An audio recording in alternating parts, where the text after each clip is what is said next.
என்ன அப்படின்னா, வேதத்தில் இயேசு கிறிஸ்துவனுடைய பலியின் மூலமாக நாம் மீட்கப்பட்டிருக்கிறோம். சொல்லப்போனால் அவருடைய அந்த பலியின் மூலமாகவே நமக்கு ரட்சிப்பு கிடைச்சிருக்கு. அதன் அடிப்படையில் தான் நம்ம கூட என்ன செஞ்சுருக்கோம் அப்படின்னா, ஞானஸ்நானம் எடுத்து நாம் இந்த ஓட்டத்திற்குள்ளாக ஓடிக்கொண்டிருக்கிறோம். ஆகவே இந்த கூடுகையினுடைய இல்லைன்னா இந்த கூட்டத்தினுடைய நோக்கமே என்னவா இருக்குது அப்படின்னா, நம்முடைய அந்த அழைப்பை, ஞானஸ்நான உடன்படிக்கையை புதுப்பித்து கொள்வது தான் இந்த கூட்டத்தினுடைய நோக்கமாக பர்பஸாக இருக்குன்ட்டு நாம் பார்க்கிறோம். ஆகவே அந்த வகையில் நாம் யோசித்து பார்க்கும் பொழுது, ஒருவேளை இயேசு கிறிஸ்துவனுடைய பலி இல்லை அப்படின்னா நமக்கு எந்த ஒரு நம்பிக்கையும் இல்லை. இயேசு கிறிஸ்துவனுடைய பலியின் மூலமாகவே நமக்கு இப்படிப்பட்டதான ஒரு நம்பிக்கை, ஒரு எதிர்காலம், ஒரு மகிழ்ச்சி நமக்குள்ளாக உண்டாயிருக்கு. அந்த வகையில் பார்க்கும் பொழுது, பழைய ஏற்பாட்டு காலகட்டத்தில் அநேக பலிகள் இருந்துச்சு. அந்த பலிகள் எதுவுமே பார்த்திங்கன்னா மனிதர்களுக்கு மீட்பையோ இல்லைன்னா ரட்சிப்பையோ கொடுக்க முடியல. எவ்வளோ பலிகள் செலுத்தினாங்க இஸ்ரேல் மக்கள். எதற்காக அப்படின்னா, தங்களுடைய குற்றங்களுக்காக, பாவங்களுக்காக பலிகள் செலுத்தினாங்க.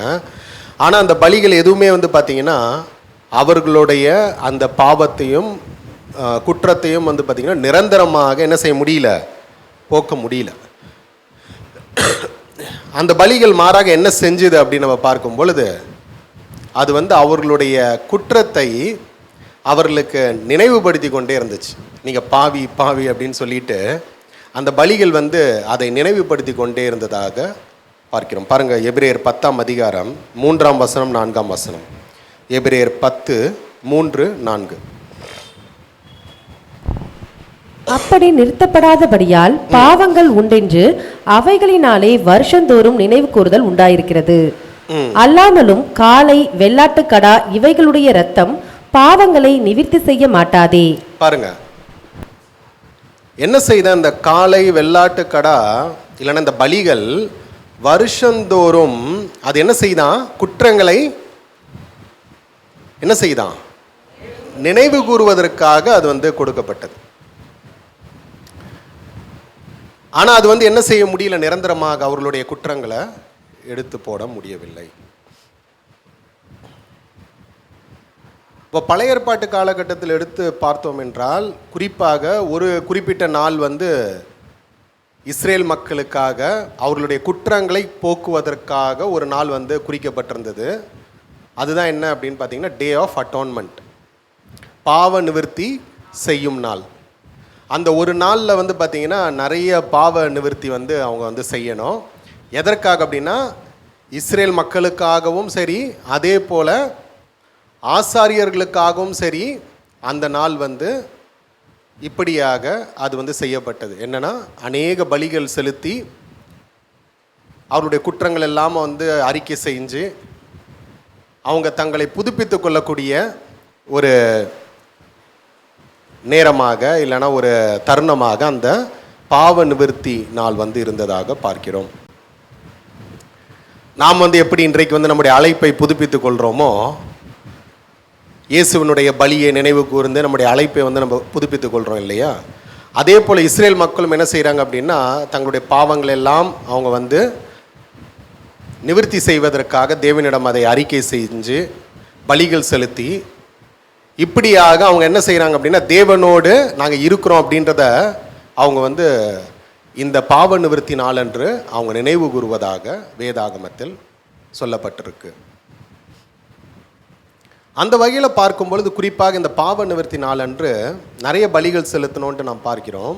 அதில் குறிப்பாக 2 வெள்ளாட்டு கடாவை அவங்க பலிகள் செலுத்தணும் இல்லையா? 2 வெள்ளாட்டு கடாக்களை அவங்க பலிகள் செலுத்தணும். நல்ல சரியான வெள்ளாட்டு கடாவை என்ன செய்யணும், ஆரோன் தேர்ந்தெடுக்கணும்.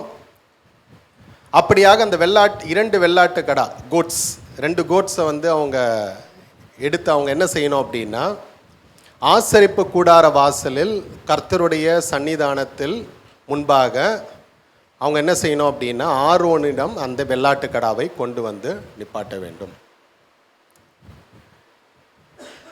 இப்போ அந்த 2 வெள்ளாட்டுக்கடாவை வந்து பார்க்கும் பொழுது ஆரோன் அதுக்கப்புறம் என்ன செய்யணும் அப்படின்னா அவர் வந்து சீட்டு போடணும்.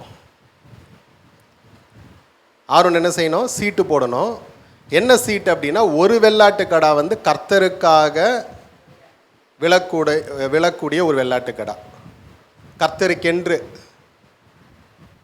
பாவ நிவர்த்தி செய்வதற்கான ஒரு வெள்ளாட்டுக்கடா. இன்னொன்று வெள்ளாட்டுக்கடா வந்து பார்த்தீங்கன்னா ஸ்கேப் கோட்டுன்னு சொல்கிறாங்க, அதாவது போக்காடாக வனாந்தரத்தில் அனுப்பப்படக்கூடிய ஒரு வெள்ளாட்டுக்கடா.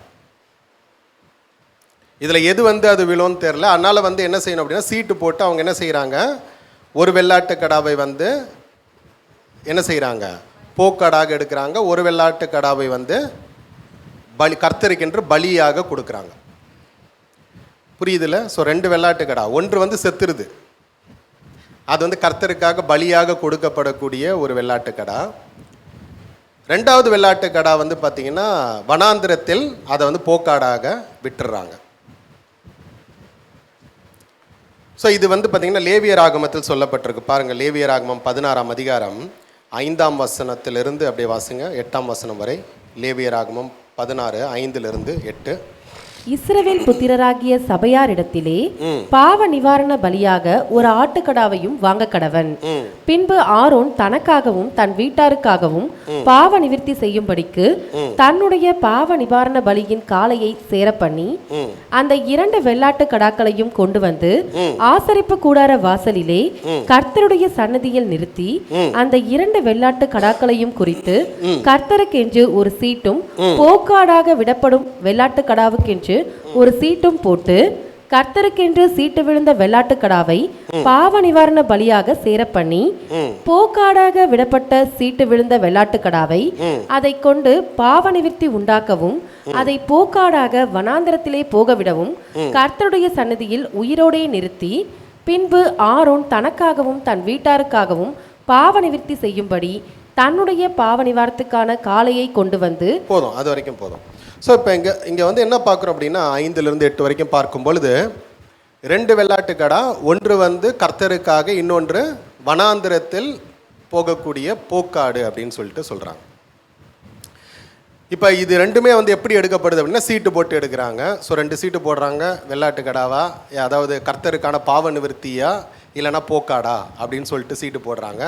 ஆடை கொண்டு வந்து நிப்பாட்டுறாங்க. சீட்டு போட்டால் எந்த சீட்டு விழுதோ அது வந்து பாவ நிவர்த்தின்னு விழுந்துடுச்சுன்னா அந்த ஆடு என்ன ஆயிடுது, அது வந்து கர்த்தருக்காக பலி செலுத்தக்கூடிய ஒரு ஆடு. ஸோ ஆகவே முதலாம் ஆடு வந்து பார்த்திங்கன்னா முதலாம் வெள்ளாட்டுக்கடா அது வந்து கர்த்தருக்காக கொடுக்கப்படுது இல்லைங்களா. 9ஆம் வசனம் மறுபடியும் வாசிங்க. கர்த்தருக்கென்று சீட்டு விழுந்த வெள்ளாட்டுக்கடாவை பாவ நிவாரண பலியாக சேர பண்ணி, பாருங்க, பாவ நிவாரண பலியாக சேர பண்ணி. ஸோ பலியாக, அப்போ அந்த வெள்ளாட்டுக்கடை என்ன ஆயிடுது, அது பலி ஆயிடுது. ஆனால் அது கர்த்தருக்காக அப்படின்னு சொல்லும் பொழுது மக்களுடைய குற்றங்களுக்காக, மக்களுடைய குற்றங்கள் எல்லாமே இந்த வெள்ளாட்டுக்கடை வந்து வச்சிருக்கு. ஸோ ஆகவே வந்து பார்த்திங்கன்னா கர்த்தருடைய சன்னிதானத்தில் அவர்களுடைய குற்றங்களுக்காக இது என்ன ஆகுது, பலி ஆகுது, இறந்து போகுது. இப்போ 2வதாக இருக்கக்கூடிய போக்காடு, இந்த 2வதாக இருக்கக்கூடிய போக்காடை என்ன செய்யணும் அப்படின்னு சொல்கிறாங்கன்னா ஸ்கேப் கோட்டுன்றாங்க ஆங்கிலத்தில்.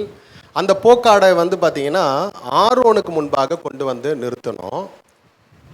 அப்போ ஆரோன் வந்து என்ன செய்யணும் அப்படின்னா தன்னுடைய 2 கரங்களையும் அந்த போக்காடினுடைய தலையின் மேலே வச்சு இஸ்ரேல் மக்கள் செஞ்ச எல்லா பாவத்தையும் அறிக்கை செஞ்சு, தன்னுடைய பாவத்தையும் அறிக்கை செஞ்சு, தேசத்தில் இருந்த எல்லா அக்கிரமங்களையும் அந்த ஆட்டு மேலே அறிக்கை செஞ்சு, அதுக்கப்புறம் என்ன செய்யணும் அப்படின்னா அந்த ஆட்டை வந்து வனாந்திரத்தில் கொண்டு போவதற்கு ஒரு பலசாலியான ஒரு ஆளை தேர்ந்தெடுத்து, ஏன்னா வனாந்தரம் வரைக்கும் போனோம், சும்மா கிடையாது, வனாந்தரம் வரைக்கும் கொண்டு போனோம். ஸோ அப்படி தேர்ந்தெடுத்து அந்த போக்காடை எங்கே விடணும் அப்படின்னா ஜனங்கள் நடமாட்டம் இல்லாத வெகு தூரத்தில் அந்த போக்காடை என்ன செஞ்சிடணுமா, விட்டுறணுமா. இதுதான் வந்து போக்காடுக்கான ப்ராசஸாக இருக்குது. ஸோ என்ன ப்ராசஸ் அப்படின்னா, அந்த போக்காடை கொண்டு வந்து நிப்பாட்டுவாங்க. ஆரோன் தன்னுடைய 2 கரங்களை அந்த போக்காடின் மேலே வைப்பார், தலையின் மேலே. எல்லா பாவத்தையும் அறிக்கை செய்வார். அதுக்கப்புறம் ஒரு பலசாலியான ஒரு ஆளை கூப்பிட்டு வந்து என்ன செய்கிறாருன்னா, போக்காடோட நீ போப்பா அப்படின்னு சொல்லி, அப்போது அந்த ஆள் வந்து என்ன செய்கிறார், அந்த போக்காடை கொண்டு போய் வனாந்திரத்தில் ஜனங்கள் நடமாட்டம் இல்லாத இடத்தில் கொண்டு போய் விடுறார். இப்போ அந்த ஆடு என்ன ஆகுதுன்னு நமக்கு தெரில. அது நல்லா சாப்பிட்டு, ஜனங்கள் நடமாட்டமே இல்லையே இல்லையா, நல்லா சாப்பிட்டு அது வந்து அப்படியே இருக்குது. அது இப்போ இதை குறித்து எங்கே இருக்குது அப்படின்னு பார்த்தீங்கன்னா, லேவியராகமம் 16ஆம் அதிகாரம் 21, 22 வாசிங்க. லேவியராகமம் 16, 21, 22. அதன் தலைமேல் ஆரோன் தன் 2 கைகளையும் வைத்து அதன் மேல் இஸ்ரவேல் புத்திரருடைய சகல அக்கிரமங்களையும் அவர்களுடைய எல்லா பாவங்களினாலும் உண்டான அவர்களுடைய சகல மீறுதல்களையும் அறிக்கையிட்டு அவைகளை வெள்ளாட்டு கடாவினுடைய தலையின் மேல் சுமத்தி அதை அதற்கான ஆள்வசமாய் வனாந்திரத்துக்கு அனுப்பிவிட கடவன். பாருங்க, அதற்கான ஆள்வசமாய் வனாந்திரத்தில் அனுப்பிவிட கடவன். ஆங்கிலத்தில் வந்து பார்த்தீங்கன்னா ஃபிட் மேன் அப்படின்னு போட்டிருக்கு, ஃபிட்டான ஒரு பர்சன். ஓகேங்களா? அப்புறம் அந்த வெள்ளாட்டு கடா அவர்களுடைய அக்கிரமங்களை எல்லாம் தன்மேல் சுமந்து கொண்டு குடியில்லாத தேசத்துக்கு போவதாக. அந்த வெள்ளாட்டு கடை எங்க போகுமா? மக்களுடைய அக்கிரமங்களை எல்லாம் சுமந்து குடியில்லாத தேசத்திற்கு, ஆள் நடமாட்டம் இல்லாத தேசத்திற்கு, ஜனங்கள் இல்லாத பகுதிக்கு இந்த வெள்ளாட்டு கடா போகணும் அப்படின்னு சொல்றார். சரி, இது வந்து பாப நிவர்த்தி நாளன்று செய்யப்படக்கூடிய பலிகள், இல்லைனா ஒரு நிகழ்வாக இருக்குது. இது எல்லாமே வந்து பார்த்திங்கன்னா, நம்ம எபிரேயர்கள் படிக்கும் பொழுது இது எல்லாமே வந்து ஒரு அடையாளம் தான் இல்லைங்களா, நிஜம் கிடையாது. அதனால தான் வந்து பார்த்திங்கன்னா எபிரேயர் 10:1-2 பவுல் இப்படியாக சொல்கிறார். வாசிங்க, எபிரேயர் 10ஆம் அதிகாரம் 1ஆம் வசனம் 2ஆம் வசனம்.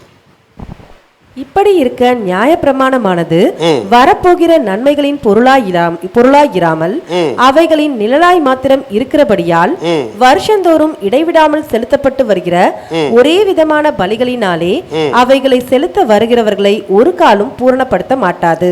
பாருங்க, அப்ப என்ன சொல்றாருன்னா, நியாயப்பிரமாணம் வரப்போகின்ற நிஜத்துக்கு என்னவா இருக்காது, நிழலா இருக்குது. அது நிழலாக இருக்கா அப்படின்னு சொல்லிட்டு 5ஆம் வசனத்தை நீங்க வாசிச்சீங்கன்னா அங்க வந்து பலிகளை பற்றி பேசுவார். வாசிங்க, 5ஆம் வசனம் வாசிங்க. ஆகையால் அவர் உலகத்தில் பிரவேசிக்கும் போது பலியையும் காணிக்கையும் நீர் விரும்பவில்லை, ஒரு சரீரத்தை எனக்கு ஆயத்தம் பண்ணினீர். சர்வாங்க தகன பலிகளும் பாவ நிவாரண பலிகளும் உமக்கு பிரியமானதல்ல என்றீர். பாருங்க, அப்ப என்ன சொல்றாருன்னா, நியாயப்பிரமாணம் வந்து அடையாளமாக நிழலாக இருக்குன்னு சொல்லும் பொழுது குறிப்பாக இந்த சுற்றுச்சூழலில் கண்ணோட்டத்தில் பவுல் எதை பற்றி குறிப்பாக பேசிட்டு இருக்கிறாரு, பலிகளை பற்றி பேசிட்டு இருக்கிறார். அப்ப என்ன சொல்றாருன்னா, அந்த பலிகள் பாவ நிவர்த்தி நாளன்று செய்யப்பட்ட பலிகள்லாம் இருக்கு இல்லையா, அந்த பலிகள் வந்து அது என்ன செய்யலன்றாரு, மக்களுடைய குற்றத்தை அது போக்க முடியல, மக்களுடைய அந்த தவறை வந்து பாவத்தை அதால் நிவர்த்தி செய்ய முடியல. அப்ப அதை செய்வதற்காக தான் ஆண்டவராகிய இயேசு கிறிஸ்து என்ன செய்யறார், இந்த பூமிக்கு வரார். அதனால தான் வந்து பார்த்தீங்கன்னா அந்த 5-7 எபிரேயர் 10:5-7 வந்து பவுல் என்ன சொல்றாரு அப்படின்னா, இயேசு கிறிஸ்து சொன்னதை சொல்றாரு. என்னன்னா, இதோ நான் என்ன செய்கிறேன், என்னையே உங்களுக்கு மக்களுக்காக ஒப்பு கொடுக்குறேன்றார். வாசிங்க 6 வாசிங்க 6-7 எபிரேயர் 10:6-7. சர்வாங்க தகன பலிகளும் பாவ நிவாரண பலிகளும் உமக்கு பிரியமானதல்ல என்றீர். அப்பொழுது நான், தேவனே உம்முடைய சித்தத்தின்படி செய்ய இதோ வருகிறேன், புஸ்தக சுருளில் என்னை குறித்து எழுதியிருக்கிறது என்று சொன்னேன் என்றார். பாருங்க, அப்ப யாரை பற்றி இங்க பவுல் பேசிட்டு இருக்கிறாரு, இயேசு கிறிஸ்துவை பற்றி பேசிட்டு இருக்காரு. அப்ப இயேசு கிறிஸ்து வந்து என்ன சொல்றாரு அப்படின்னா, அந்த பலிகள்லாம் உங்களுக்கு பிரியமானதல்ல, ஏனென்றால் அந்த பலிகள் வந்து என்ன செய்ய முடியல, மக்களுடைய பாவத்தை அதால் பரிபூர்ணமாக நிவர்த்தி செய்ய முடியல. அதனால இதோ நானே என்ன செய்கிறேன், வரேன், பலியாக நானே வரேன் அப்படின்றார். இப்போ நம்ம பாவ நிவர்த்தி நாளன்று 2 வெள்ளாட்டு கடா கொடுக்கப்பட்டதுன்னு பார்த்தோம். அந்த 2 வெள்ளாட்டு கடாவும் யாரை தான் அடையாளப்படுத்துது, கிறிஸ்துவை தான் இல்லைங்களா. இதில் சில பேர் கன்ஃபியூஸ் ஆயிடுவாங்க. என்னன்னா வந்து வெள்ளாட்டு கடா கிறிஸ்துவை அடையாளப்படுத்துது, போக்காடு வந்து சபையை அடையாளப்படுத்துது அப்படின்னு சொல்லிட்டு. அது கிடையவே கிடையாது. அது வேதத்திற்கு முற்றும் புறம்பான ஒரு சித்தாந்தமாக செய்தியாக இருக்கு. அது ஏன்றது இப்போ நம்ம பார்க்கலாம் நெக்ஸ்ட். ஆகவே அந்த வெள்ளாட்டு கடாவும் சரி, போக்காடாக விடப்படக்கூடிய அந்த கடாவும் சரி, இரண்டுமே யாரை தான் அடையாளப்படுத்துது? இயேசுவை தான் அடையாளப்படுத்துது. இப்போ எப்படி அந்த வெள்ளாட்டு கடா வந்து மக்களுடைய பாவத்துக்காக மரிச்சுதோ, அதே போல இயேசு கிறிஸ்துவ என்ன செய்யறாரு? நம்முடைய உலகத்தின் பாவத்திற்காக அவர் கர்த்தருக்காக ஜீவ பலியாக தன்னை கொடுத்தார். ஸோ தேவன் எதிர்பார்த்த அந்த நிரந்தர பலி, அது கிறிஸ்து சிலுவையில் தன் ஜீவனை கொடுக்கும் பொழுது அது கிடைத்தது. அப்போ போக்காடு யாரை அடையாளப்படுத்துது? எப்படி இயேசுவை அடையாளப்படுத்துது? ஏன்னா அதுவும் இயேசுவை தான் அடையாளப்படுத்துதுன்னு சொல்கிறோம். எப்படி அடையாளப்படுத்துது அப்படின்னு சொல்லும் பொழுது, எப்படி வந்து போக்காடின் மேலே ஜனங்களுடைய குற்றங்கள் பாவங்கள் எல்லாத்தையும் வந்து அறிக்கை செஞ்சு மேலே வைக்கிறாங்களோ, அதனுடைய தலையின் மேலே கையை வச்சு, ஆரோன் கையை வச்சு மக்களுடைய தேசத்தினுடைய பாவங்களெல்லாம் அறிக்கை செய்கிறாரோ, அதே போல் கிறிஸ்துவும் என்ன ஆறார் அப்படின்னா, உலகத்தின் பாவத்திற்காக அவர் வந்து அதை எல்லாமே, அந்த பாவம் எல்லாமே யார் மேலே சுமத்தப்பட்டது? கிறிஸ்து மேலே சுமத்தப்பட்டது. பாருங்க 2 கொரிந்தியர் 5ஆம் அதிகாரம் 21ஆம் வசனம். 2 Corinthians 5:21. நாம் அவருக்குள் தேவனுடைய நீதியாகும்படிக்கு பாவம் அறியாத அவரை நமக்காக பாவமாக்கினார். பாருங்க, பாவம் அறியாத அவரை நமக்காக பாவமாக்கினார். எப்படி அந்த போக்காடு, அந்த ஸ்கேப் கோட், அது வந்து பாவம் கிடையாது. ஆனா மக்களுடைய பாவத்தை எல்லாத்தையும் வந்து எதன் மேல சுமத்துறாங்க? அந்த போக்காடின் மேல சுமத்துறாங்க. அறிக்கை செஞ்சு அதன் மேல என்ன செய்யறாங்க? மக்களுடைய பாவத்தை அதன் மேல சுமத்துறாங்க. அதே போல கிறிஸ்துவும் உலகத்தின் பாவத்தை சுமந்து தீர்த்த தேவாட்டுக்குட்டியாக இருக்கிறாரு. இன்னொரு வசனத்தை கூட வாசிப்போம். ஏசாயா 53:6. ஐசாயா 53:6. நாம் எல்லாரும் ஆடுகளைப் போல வழி தப்பி திரிந்து அவனவன் தன் தன் வழியிலே போனோம். கர்த்தரோ நம் எல்லாருடைய அக்கிரமத்தையும் அவர் மேல் விழப்பண்ணினார். பாருங்க, கர்த்தரோ நம் எல்லாருடைய அக்கிரமங்களையும் யார் மேல விழப்பண்ணினாராம்?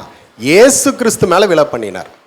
எப்படி அந்த போக்காடின் மேல இஸ்ரேல் மக்களுடைய பாவங்கள் வந்து செலுத்தப்பட்டதோ, அதன் மேல அறிக்கை செய்யப்பட்டதோ, அப்படியாக உலகத்தினுடைய பாவத்தை வந்து தேவன் யார் மேல போட்டார்? இப்ப இயேசு கிறிஸ்து மேல போட்டாச்சு. ஆனால் அவர் வந்து பாவம் அறியாதவர் தான். அவர் வந்து பாவம் செய்யல, அந்த போக்காடும் எந்த தப்பும் செய்யல. ஆனால் மக்களுடைய பாவங்களுக்காக, மக்களுடைய குற்றங்கள் யார் மேல போடப்பட்டது? கிறிஸ்து மேல போடப்பட்டது. ஆனால் தான் வசனம் சொல்லுது, பாவம் அறியாத அவரை பாவமாக்கினார். பாவம் அறியல அவர், ஆனால் நம்முடைய குற்றங்களுக்காக அவர் பாவமானார். இப்ப அந்த போக்காடை என்ன செய்யறாங்க? அடையாளத்தில் பார்க்கும் பொழுது அந்த போக்காடை வந்து என்ன செய்யறாங்க? துரத்தி விட்டுறாங்க இல்லையா? ரிஜெக்ட் பண்ணிடுறாங்க. ஆக்சுவலா உண்மை தானே? நீ வந்து எங்க வேணாம், நீ வந்து எங்களோட வேண்டாம்ப்பா, ஏன்னா உன் மேல என்ன இருக்குது? பாவம் இருக்குது.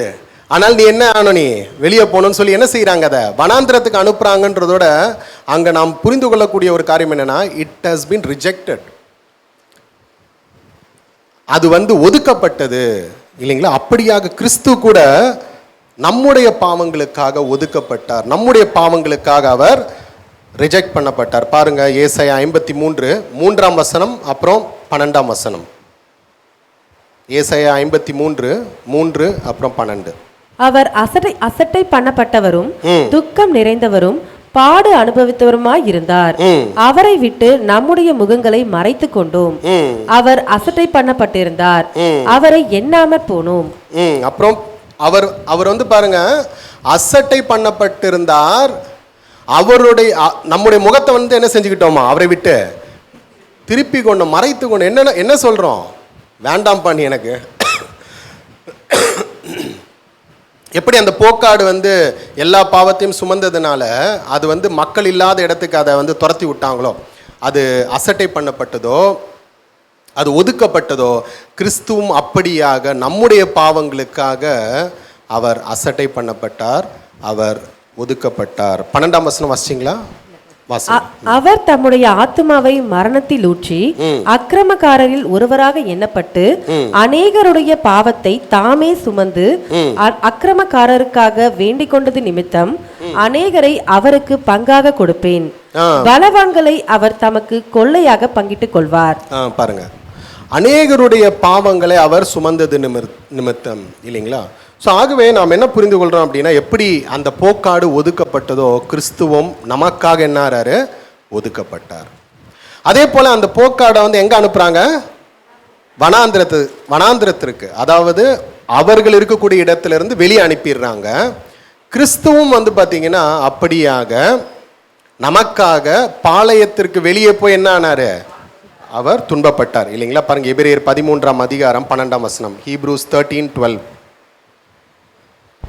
அந்தபடியே இயேசுவும் தம்முடைய சொந்த இரத்தத்தினாலே ஜனத்தை பரிசுத்தம் செய்யும்படியாக நகர வாசலுக்கு புறம்பே பாடுபட்டார். பாருங்க, நகர வாசலுக்கு புறம்பே பாடுபட்டார். எப்படி அந்த போக்காடு வந்து மக்கள் இல்லாத அந்த இடத்திலிருந்து வெளியே அனுப்பப்பட்டதோ அப்படியாக கிறிஸ்து கூட வந்து பார்த்தீங்கன்னா நகர வாசலுக்கு புறம்பாக அவர் என்ன ஆறாரு? அவர் வந்து பாடுபட்டார், சிலுவையில் அறையப்பட்டார். அப்ப அது எல்லாமே வந்து நிழலாக இருக்கு, இது எல்லாமே என்னவா இருக்கு? நிஜமாக இருக்கு. இது எல்லாமே அப்படியே நடந்தது. போக்காடுக்காக அவங்க வருஷக்கணக்காக என்ன செஞ்சாங்களோ அது எல்லாமே வந்து கிறிஸ்து மேல அது மிக நேர்த்தியாக நடைபெற்றதாக நிகழ்ந்ததாக நாம் பார்க்கிறோம். இப்ப நான் சொன்னது போல இந்த போக்காடை வந்து வனாந்திரத்தில் அனுப்பினவொன்னு என்ன ஆகும்? அது பாடுபடுது. அதுக்கப்புறம் என்ன ஆச்சுன்றது நமக்கு தெரியாது. அந்த போக்காடுடைய கதை உண்மையா இல்லையா? சொல்லப்போனால் இஸ்ரேல் மக்களுடைய கண்ணோட்டத்திலிருந்து, ஆசாரியர்களுடைய கண்ணோட்டத்திலிருந்து அந்த போக்காடு வந்து ஒரு காலகட்டத்தில் அது மறைந்து போயிருது இல்லைங்களா? அது என்ன ஆயிருது? டிஸப்பியர் ஆயிருது. ஏன்னா அதை வனாந்திரத்துக்கு அனுப்பிடுறாங்க. அதுக்கப்புறம் அந்த அனுப்பின அந்த பலவான் திரும்பி வந்துடுறான், பலமான அந்த மனிதன் திரும்பி வந்துடுவான். அந்த போக்காடுக்கு என்ன ஆச்சுன்னு யாருக்குமே தெரியாது. ஸோ அவர்களுடைய கண்ணோட்டத்திலிருந்து பார்க்கும் பொழுது இட் ஹஸ் பீன் டிஸப்பியர்ட். அது கஷ்டப்பட்டுச்சு, ஆனால் அதுக்கப்புறம் என்ன ஆச்சுன்றது தெரியல. ஏன்னா அது என்ன ஆயிடுச்சு? டிஸப்பியர் ஆயிடுச்சு. அதே போல கிறிஸ்து கூட வந்து பார்த்தீங்கன்னா பாடுபட்டார், கஷ்டப்பட்டார் பாளையத்துக்கு புறம்பே. ஆனால் அதுக்கப்புறம் அவர் என்ன ஆயிடுறாரு? பரலோகத்தில் எடுக்கப்பட்டு மனிதர்களுடைய பார்வையிலிருந்து அவர் என்ன ஆயிடுறாரு? காணப்படாமற் போய்விடுகிறார், டிஸப்பியர் ஆயிடுறாரு. இப்போ இதனால தான் பவுல் என்ன சொல்றாருன்னா பாருங்க, ரொம்ப பியூட்டிஃபுல்லாக இருக்கும் ஆக்சுவலாக. எபிரேயரில் பார்த்தீங்கன்னா, எபிரேயரில் பவுல் என்ன சொல்றாரு? 13 வாசிங்க. எபிரேயர் 13ஆம் அதிகாரம் 13ஆம் வசனம். ஆகையால் நாம் அவருடைய நிந்தையை சுமந்து பாளையத்துக்கு புறம்பே அவரிடத்துக்கு புறப்பட்டு போக கடவோம். பாருங்க, பாளையத்துக்கு புறம்பே எங்க போக கடவோமா? அவரிடத்திற்கு போக கடவோம். அவர் எங்க டிஸப்பியர் ஆனாரோ நம்ம என்ன ஆனோம்? இப்ப அங்க போய் நம்மள என்ன ஆயிரணும்?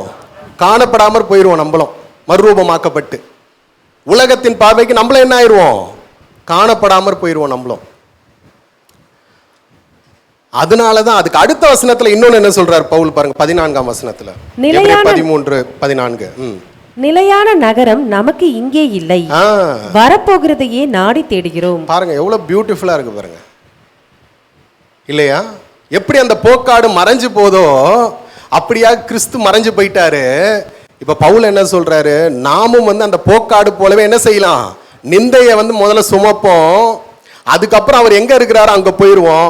அவர் இருக்கின்ற இடம் இந்த உலகம் அல்ல, நிரந்தரமான ராஜ்யம்தான் இயேசு கிறிஸ்து இருக்கக்கூடிய இடம். அதனால வந்து நிலையற்ற இந்த பூமியின் மேல நம்ம என்ன செய்ய வேண்டாம்? நம்ம வந்து நோக்கம் வைக்க வேண்டான்றார். அப்ப எவ்வளவு நேர்த்தியாக பழைய ஏற்பாட்டில் செலுத்தப்பட்ட அந்த பலிகள், அது எல்லாமே கிறிஸ்துவை எவ்வளவு நேர்த்தியாக அடையாளப்படுத்துதுன்றதை நம்மளால உறுதி செய்ய முடியுது. ஆகவே அந்த வெள்ளாடும் சரி, அந்த போக்காடும் சரி, அது இரண்டுமே யாரை தான் அடையாளப்படுத்துது? கிறிஸ்துவை தான் அடையாளப்படுத்துது. ஆகவே நாம் வந்து இன்றைய காலகட்டத்தில் நாம் செய்ய வேண்டிய ஒரு வேலை என்னன்னா, பவுல் சொன்னது போல நாம் வந்து நிரந்தரமான நிலையற்ற இந்த பூமியே கிடையாது, நிரந்தரமான ராஜ்யத்தை எதிர்நோக்கி வாழக்கூடிய கிறிஸ்தவர்களாக இருப்பது அவசியமா இருக்கு. முன்னாடி வந்து பார்த்தீங்கன்னா வருஷத்துக்கு ஒரு டைம் தான் வந்து அவங்க பலிகள் செலுத்தி தங்கள் பாவங்களை நினைவு கூறுவாங்க மக்களாக. ஆனால் இன்றைக்கு அப்படி கிடையாது. நாம் ஒவ்வொரு நாளும் கிறிஸ்துவனுடைய அந்த பலியை நாம் நினைவு கூற முடியும். அது மட்டும் இல்லாமல் முன்னாடி வந்து பார்த்திங்கன்னா அவங்க வந்து நிஜமாகவே பலிகள் கொடுக்கணும். ஆனால் நம்ம இன்றைக்கு அது செய்ய தேவையில்லை.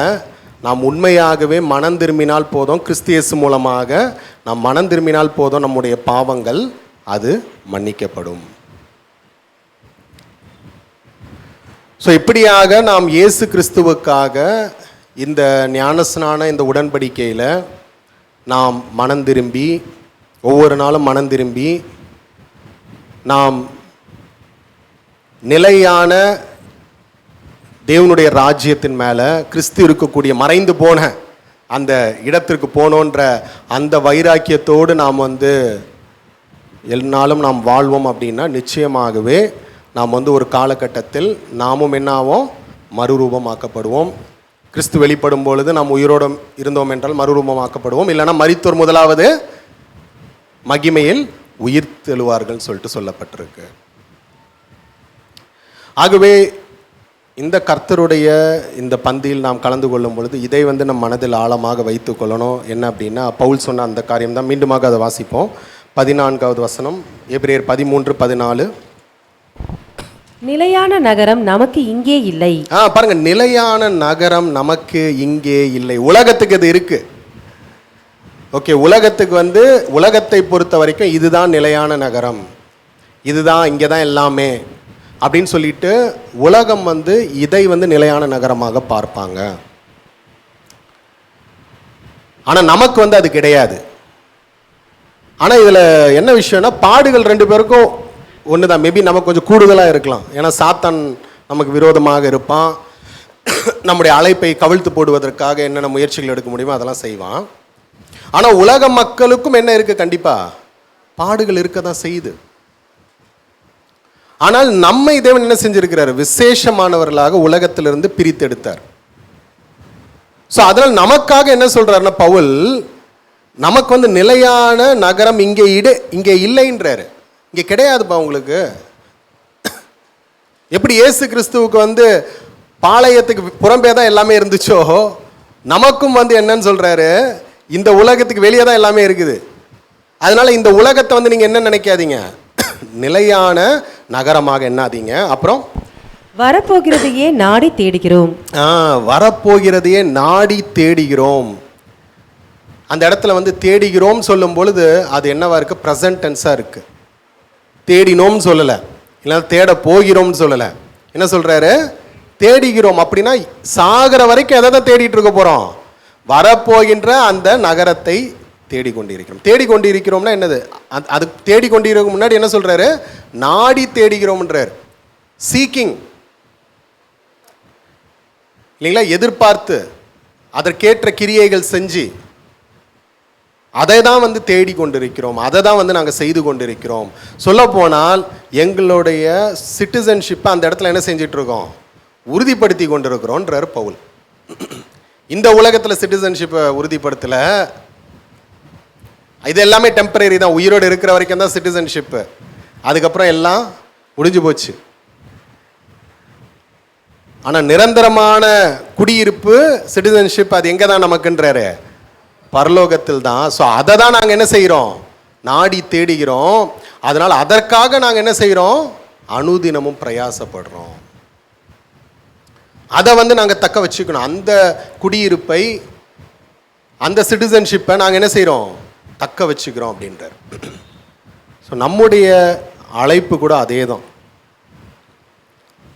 நம்ம எந்த அளவுக்கு வந்து இந்த அழைப்பை நாம் முக்கியத்துவப்படுத்தி கொண்டு நாம் வந்து நம்முடைய வாழ்க்கையில் வாழ்கிறோமோ அந்த அளவுக்கு நமக்கு கனம் கிடைக்கும், அந்த அளவுக்கு நமக்கு வந்து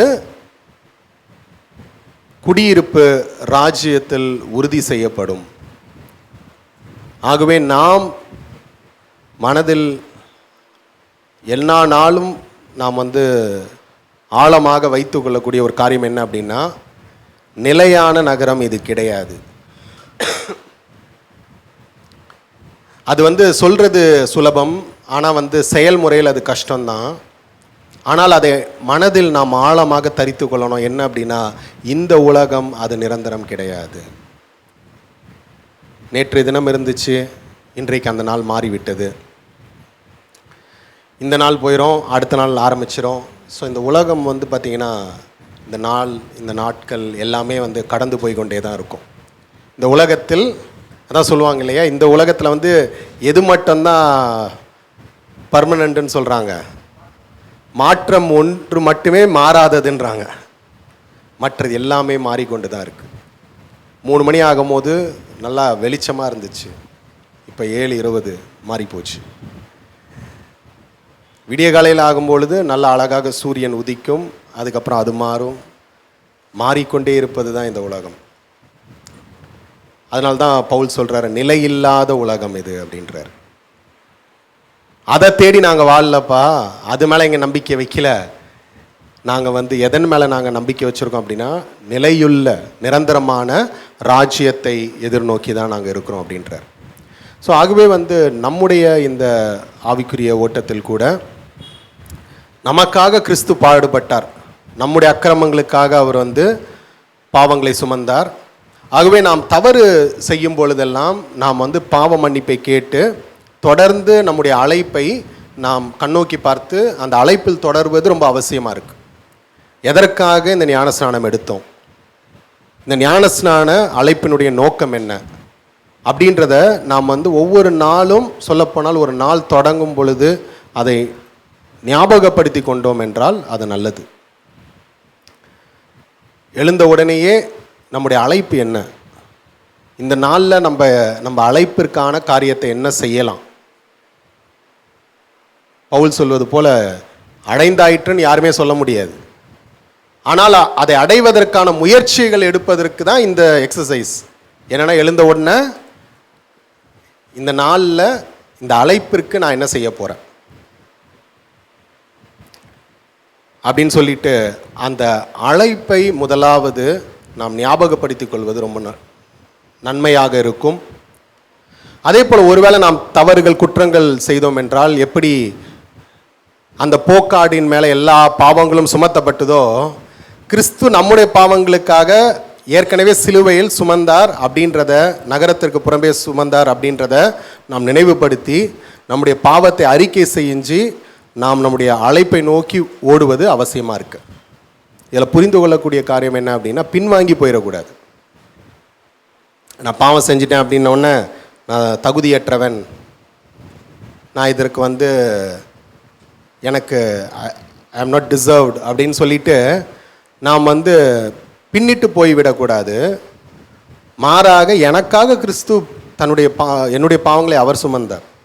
எனக்காக பாவ நிவாரண பலியாக தன் ஜீவனை சிலுவையில் கொடுத்தாரு அப்படின்னு சொல்லிட்டு நாம் அறிக்கை செஞ்சு நாம் நம்முடைய கண்ணோட்டத்தை, நம்முடைய நோக்கத்தை நம்முடைய அழைப்பின் மேலே வைக்கும் பொழுது நாம் ஆட்டோமேட்டிக்காக எதன் மேலே ஃபோக்கஸ் பண்ண மாட்டோம், பாவத்தின் மேலே ஃபோக்கஸ் பண்ண மாட்டோம். மாறாக எதை பண்ண ஆரம்பிப்போம், தேவனுடைய கிரியைகளை, அழைப்பின் கிரியைகளை நாம் வந்து செய்ய ஆரம்பிப்போம். ஆகவே இந்த திருவிருந்தில் கூட நாம் இதை நம் மனதில் ஆழமாக வைத்துக்கொள்வோம். நாம் ஒரு நாளும் பின்னிட்டு போகக்கூடாது. நமக்காக கிறிஸ்து பலியானார். அவர் வந்து பாளையத்திற்கு புறம்பே அவர் வந்து போயிட்டார், மறைந்து போயிட்டார். இப்போ நாமும் வந்து நிந்தையை சுமந்து பாளையத்துக்கு புறம்பே நாம் சென்றோம் என்றால் ஒரு காலகட்டத்தில் எப்படி அவர் பரலோகத்தில் மகிமேல் மறைந்தாரோ அப்படியாக நாமும் மகிமேல் மறைவோம் அப்படின்றதுல எந்த ஒரு சந்தேகமும் கிடையாது. ஆகவே அந்த ஒரு நம்பிக்கையோடு நம்முடைய அழைப்பை இந்த நாளில் நாம் உறுதி செய்து கொள்வோம். இந்த திருவிருந்தில் நாம் கலந்து கொள்ளும் பொழுது கூட நம்மில் ஒரு மனதின் ஆவியோடு கலந்து கொள்வோம். அலட்சியமான எண்ணங்களோடு கலந்து கொள்ள வேண்டாம். அதே போல் தகுதியற்ற காரியங்கள் இருக்கும் என்றால் அதற்காக நாம் அதனை குறித்து அறிக்கை செய்து நாம் பயபக்தியோடு பாத்திரவான்களாக இந்த திருவிருந்தில் கலந்து கொள்வோம். ஒரு 5 நிமிடம் நம்மை நாமே தாழ்த்துவோம்.